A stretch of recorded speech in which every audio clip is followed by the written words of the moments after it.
Hey everyone, we're back for another workout of the day. Today is 3 rounds for time. It's called Cosmic Energy. It is 10 deadlifts, 20 box jumps, 30 ab twists, 40 ball toe taps, 30 weighted lunges, 20 renegade rows, and 10 V-ups. So you're gonna do all those movements 3 times. So we're gonna go through all those movements and the modifications, and then you can get started. Okay, so the first movement is going to be our deadlift. So if we're working with a barbell, we'll start with that. What we want to keep in mind here is we want to keep the barbell always very close to us. It should be touching us and in contact with us at all times. Um, you want to be that clingy boyfriend, girlfriend that just can't keep your body off each other. Okay, so we're going to be about hip width apart, maybe a little bit wider with our feet. We're going to come down and we're going to meet the barbell. We're going to bend our knees slightly. So we want to bend enough that we're still our butt is always going to be above our knees here, right? And we want to pull our knees back so we create this straight line that comes up and down so that we're able to take the barbell and slide it up our shins and get past our knees without hitting our knees. If we come forward with our knees, which a lot of people do, right, we're going to have to really concentrate on pulling those knees back as we stand up, which is okay as long as you can do that. But a better way is to really pull those hips and knees back, creating that straight line so that you can stand up straight and you're not going to hit your knees. You're not going to try to get around your knees, right? A lot of people do that. So we want that nice straight line coming upward. So we can grab the barbell either facing forward or one hand out, one hand in. We're going to step up to the barbell, like I said. We're going to create that nice straight line with our shins. We're going to really squeeze our shoulders back. We're going to look straight forward. We want our back nice and straight. And we're just going to stand up to the point where we're up straight. We do not want to lean back with the barbell. That's going to create an uneven distribution of weight, which is going to give us some lower back pain there. So we want to avoid that. Again, I'm going to go sideways just so you can see. I know it's kind of hard with the plates there, but we're going to nice straight back. I'm squeezing my shoulders back. I'm keeping my back straight and tight, my chest up, and I'm leading with my chest up. And again, every time I come up and down, the barbell should be in a nice straight line. We shouldn't be seeing it swaying back and forth. So a good thing to do is videotape yourself and see if you can get that barbell in a nice straight line. And again, no leaning back at the top. We just want to come until we're straight forward. So our knees are going to be locked out and our hips are going to be locked in place and keeping everything nice and tight. So if we don't have a barbell, we can use a kettlebell or a dumbbell in place of that. And we're going to use the same movement. Again, we want to keep everything nice and close. We don't, just because it's not the barbell, we don't want to be pulling from out here.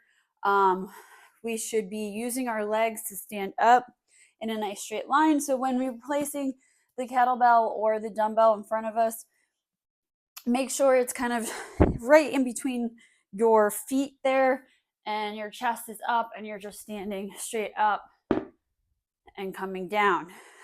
Same thing with the dumbbell here, straight up and down. And last but not least, we can use a band. Try to use a little bit of a heavier band for this. So we're going to stand, we're going to take the band, it's going to be folded. We're going to stand on the band, creating 2 handles on each side. We're going to get in that nice deadlift position. And we're just going to stand until we are straight at the top. Okay, so those are deadlifts. The next thing we're going to do is our box jump. So I'm going to move these things over so I don't trip and fall.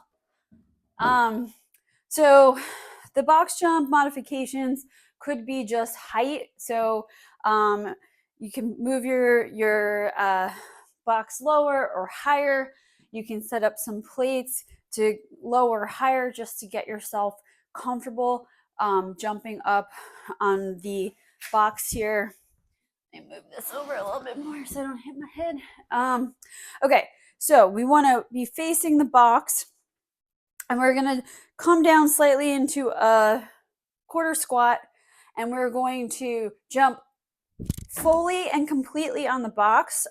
My feet are on top of the box. I'm landing in that same position where I started in that quarter squat, no lower than this quarter squat, and we're going to stand all the way up. You notice my feet aren't hanging off. We don't want that. It's a great way to hurt yourself. We don't want to land in that full squat position. It's a great way to really irritate those hips and knees. So the thing that's going to keep you less pain, if you will, is going to be that full jump. So really use those legs, jump up all the way on top of the box, stand all the way up. And then you can step down or you can jump down. Modification would be step ups. Again, we want a full foot on the box. We want to use this leg and completely straighten it out before we go ahead and put the other foot on. And then we're going to step down and just switch legs as we go up. If you don't have a box, you can do jumping squats, which I'm just not going to do, but basically you're going to be in a squat position, come all the way down, and then jump at the top. Just still healing with the hips, so I don't want to put too much pressure there. Okay, so those are box jumps. Ab twist. So for the ab twist, we want to be in a nice like V position here. So we want to be leaning back. We want to be really squeezing those abs, right? We want our feet to be off the ground. The only thing that's on the ground is our butt. So we want to go back and forth as we're actively squeezing our abs. So we can add a weight and moving back and forth like so. If you don't have a weight, you can also use a band. This one you're going to have to do, 15 on each side, but you sit on the band.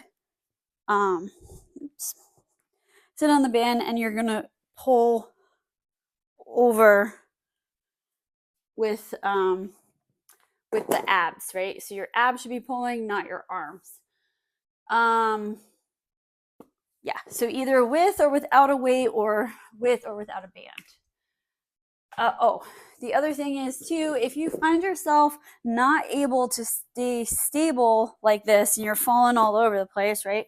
Just means we need to work a little bit more on that core strength. You can put just one heel, not your feet or anything. We just want a slight touch on the ground just to keep the stability there, but not using it as a crutch. So not taking away from the ab work that you're doing. Okay.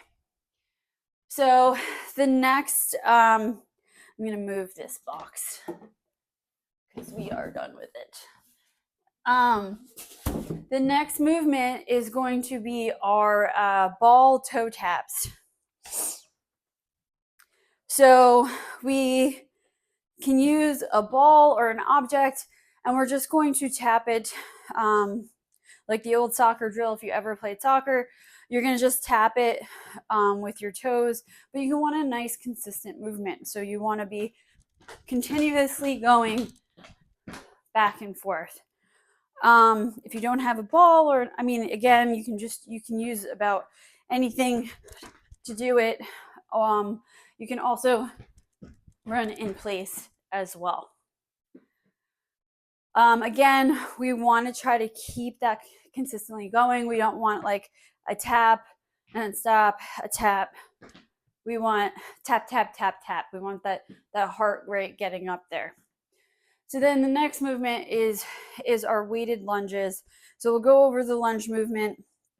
So we want to come down into the lunge where we have 90-degree angles in both legs. So I have a 90-degree angle here and a 90-degree angle back here. So if we're not reaching that 90-degree angle, if we're coming up short, if we're coming out too much, then adjust, right? Because you're going to be, again, not putting the pressure in the right places, which is going to cause injury, especially if you're getting older. So come in that 90-degree angle. We're going to touch that back knee. We're going to push up with that front foot, and we're going to just keep switching back and forth. So you can do it without weight, right? If you're just getting there. If you feel like you can't get all the way down, it's okay. Just get down as far as you can, but really try to get down as far as you can. Don't use it as an excuse. So if we're going to do it with weight, right? We can take our dumbbell and we can put it in a front rack position. Now we want to make sure we're really keeping that core tight and our back straight. We don't want to let the weight pull us in either direction. We want to come down in a nice straight line, staying as upright as possible. We can also do a suitcase carry with 2 weights. This one, you have to not only actively have those abs, that core going, but also pulling your shoulders back. Don't let the weight pull you forward. So really squeeze those shoulders together, keeping everything tight and straight. You can also take a band and do 1 foot at a time. So you're just going to come down, actively pulling, pushing up straight overhead. Okay, next movement is our renegade row. So with the renegade row, we really are activating all muscles here because you're going to be actively squeezing your core, you're going to be actively squeezing your glutes, your legs, and you're going to be moving your arms. So it's important that all those things are activated, because if they're not, you're not going to be able to do the movement correctly. So I'm going to try to go at an angle here first. So we want our hands right directly underneath our shoulders here. And we want a wide stance to create this nice base for stability. We're going to keep our butt down and flat, squeezed. We don't want to be sticking our butt up or sagging down. We want a nice straight line. And we're going to be moving our hands back and forth, right? So what we don't want is when we're pulling, we don't want to be pulling and moving. We want nothing moving. So really squeezing, everything is going to keep you nice and tight without any movement. So we're going to use our dumbbells. It's going to be 2 dumbbells at a weight that you feel comfortable with. Get that nice stable platform. I'm squeezing everything and I'm not moving my body. But again, I really need to squeeze that core, those glutes and the legs to stay stable and not move back and forth. So a couple modifications. You can take a band and you can march up, or you can do shoulder taps. And again, same thing, just because there's no weight doesn't mean your body is not going to want to move. So really focus on staying tight and a nice controlled movement. Okay, so our last movement here is going to be our V up. So we're going to come down. We're going to be squeezing our abs to create the contraction, right? So we want to try to come up and down at the same time. Modifications to the knees, not as far up, or alternating knees or straight-legged sit-ups. So those are all the movements and the modifications. So now it's your turn to get going. So good luck. Remember, it's 3 rounds. Time yourself, write down the movements, and check back on your progress in a month or 2. Good luck.